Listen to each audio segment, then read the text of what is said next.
So what was informing the appointment of these members to the cabinet? If you can have Aisha Juma tasked with the responsibility of reforming our civil service, which has challenges, I fear that is not something that is going to work. This is a cabinet that was informed by political expediency. The president has actually appointed 2027 campaign managers, regional campaign managers.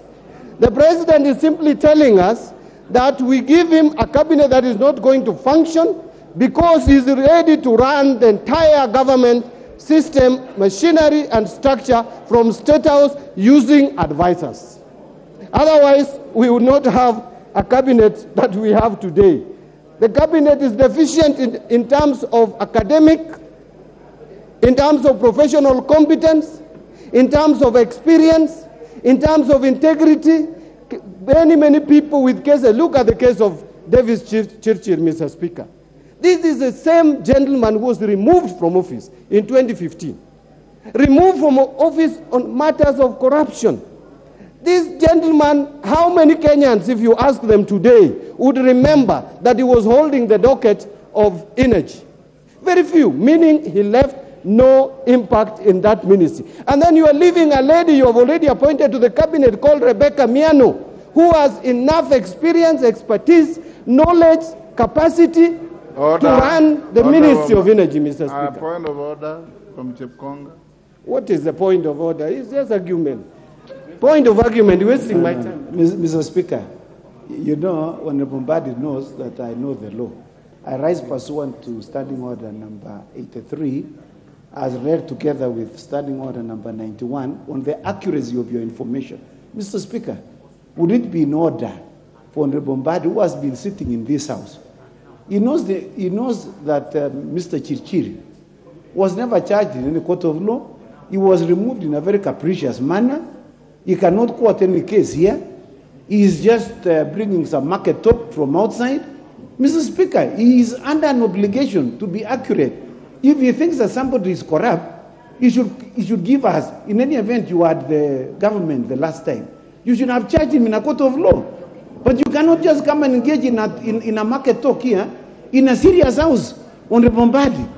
For goodness sake, please, quote a case in which Honorable Chirchir has been convicted or has been charged with an offense.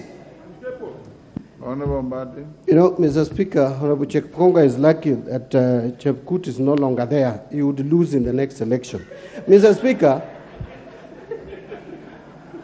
the threshold, Mr. Speaker, the threshold under Chapter 6 is higher than cases being in court and such like, Mr. Speaker.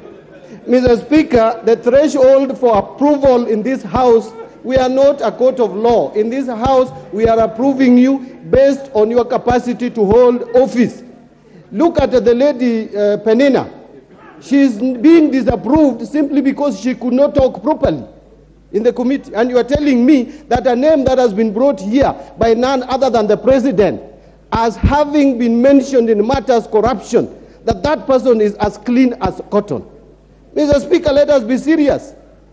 Even if, and I've never been in government except in 2008 to 2013 when I was in Nusumukati government.